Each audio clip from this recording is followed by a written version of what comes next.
Baru-baru ini viral ya, hashtag kabur aja dulu. Gimana menurut Anda? Apakah Anda ingin ikut kabur? Atau gimana supaya kemudian kita itu tetap tenang ketika menghadapi kekecewaan-kekecewaan yang ada dalam diri kita? Atau kemudian ketidakpuasan-ketidakpuasan yang ada dalam diri kita? Ya, Anda bisa memanfaatkan hashtag kabur aja dulu untuk hal-hal yang positif, sehingga apa? Sehingga hidup Anda akan semakin naik kelas. Bagaimana caranya? Ikuti video ini hingga tuntas.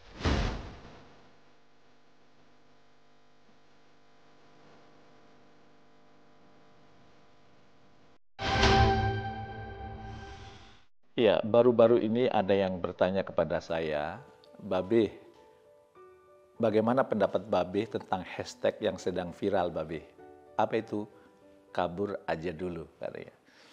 Di mana kabur aja dulu itu banyak orang yang ingin pergi ke luar negeri atau bekerja di luar negeri atau meninggalkan Indonesia karena tidak puas dengan kondisi Indonesia, di mana katanya susah mencari pekerjaan, ya ada yang bilang pemerintah nggak peduli dengan rakyat gitu ya, sehingga kemudian terjadi PHK di mana-mana dan kecemasan-kecemasan yang lain atau ketidakpuasan yang lain, sehingga hashtag kabur aja dulu menjadi viral. Nah, kalau sikap saya, kalau ditanya seperti ini, ya pertanyaan, boleh nggak kita keluar negeri? Boleh. Tapi mentalnya bukan kabur aja dulu, bukan kekecewaan. Kita pergi ke luar negeri karena kita ingin mengembangkan diri. Kita pergi ke luar negeri karena kita ingin punya penghasilan yang lebih tinggi. Kita pergi ke luar negeri supaya pergaulan kita makin luas ya. Kita ke luar negeri supaya kehidupan kita jauh lebih baik, bukan karena dendam, bukan karena sakit hati, bukan karena kekecewaan. Kalau itu yang Anda jadikan dasar bahwa Anda ke luar negeri itu karena ingin ya penghasilan yang lebih tinggi, pengalaman yang lebih luas, ya dari hal-hal yang positif, insya Allah perkembangan Anda di luar negeri akan jauh lebih baik ya. Kebetulan saya sudah keliling ke banyak negara. Di Jepang banyak orang-orang Indonesia yang bekerja di sana, ya bahkan ada 100.000 lebih di sana. Ada yang jadi perawat, ada yang kerja di kantoran gitu ya. Mereka hidupnya fine, tapi berangkatnya bukan karena kabur aja dulu. Mereka memang ingin berkembang di Jepang, mereka ingin bertumbuh di Jepang, ya sehingga ada yang sampai mampu beli rumah di Jepang, ya mobilnya pun yang jemput saya itu ya mobil mewah gitu ya. Saya juga pernah ke Oman, banyak orang-orang Indonesia yang kerja di Oman, di Dubai, ya, kemudian di Qatar, ya, di Kuwait, ya, bahkan di Amerika, di Australia, di Jepang, di Korea, mereka berangkat karena ingin memperbaiki kualitas hidupnya, dan itu sah-sah saja. Tapi berangkatnya bukan karena amarah, bukan karena kekecewaan. Berangkatnya itu karena ingin mengembangkan diri. Berangkatnya itu karena pergaulannya diaspora, luas ke banyak negara. Berangkatnya itu karena ingin kemudian wawasannya bertambah dan juga penghasilannya meningkat. Jadi kabur aja dulu boleh ya, diubah menjadi saya ingin kabur ya untuk meningkatkan kualitas hidup, bukan kabur aja dulu dalam perspektif yang negatif.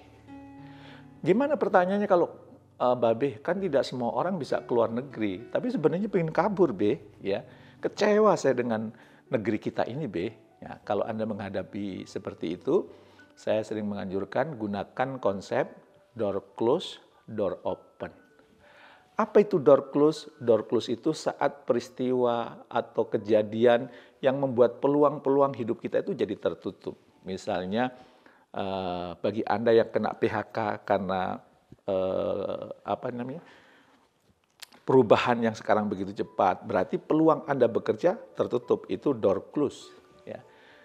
Tapi pasti ada door open, yaitu peluang yang terbuka ya, dengan adanya meninggalkan yang pekerjaan tadi yang di door close tadi, pasti ada yang terbuka ya. Apa yang terbuka? Boleh jadi ada punya kesempatan bangun bisnis baru, Anda punya kesempatan untuk belajar, Anda punya kesempatan untuk belajar di tempat lain gitu. Nah, pada saat kondisi seperti ini, saran saya, yuk Anda terapkan door close, door open. Nah, di door close itu Anda ajukan pertanyaan-pertanyaan ya, supaya Anda kemudian menjadi lebih tenang, lebih kalem, lebih confident gitu ya. Anda ajukan pertanyaan yang di door close. Pertanyaan pertama, peluang apa ya yang tertutup? Anda jawab dulu tuh.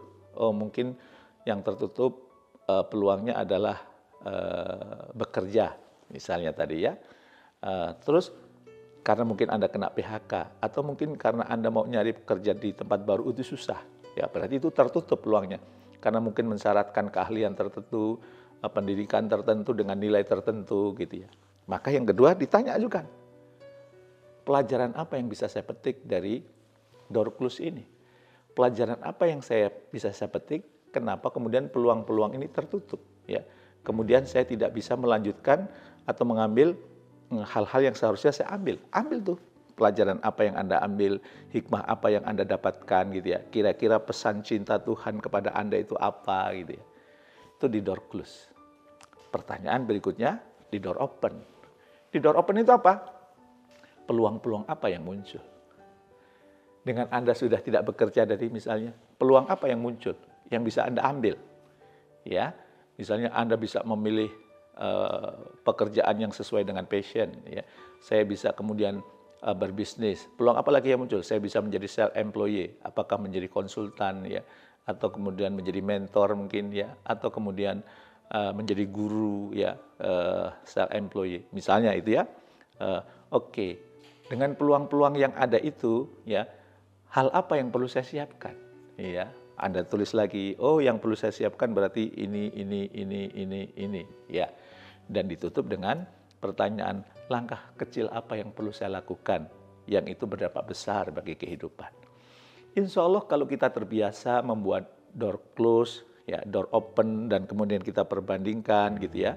Dan itu kita isi dengan tenang, kita tidak perlu ikut-ikutan hashtag, kabur aja dulu. Kenapa? Karena dengan itu pasti Anda akan mendapatkan gambaran, oh ternyata kejadian ini banyak sisi positifnya dalam hidupku ya.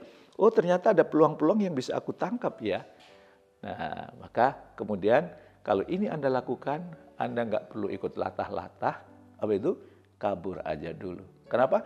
Karena Anda siap untuk kemudian menghadapi berbagai tantangan yang sedang ada di hadapan Anda. Jangan lupa, biasakan kalau Anda menghadapi suatu hal yang tertutup bagi Anda, buat apa? Buat peta, door close, door open. Dan ajukan 3 pertanyaan yang tadi diberikan di masing-masing itu. Insya Allah dengan itu akan banyak peluang datang kepada Anda. Dan saya sering mengatakan, di dalam kata peluang ada kata uang. Insya Allah kalau Anda praktekkan ini, uang akan menghampiri Anda. Nggak percaya? Buktikan dulu dong.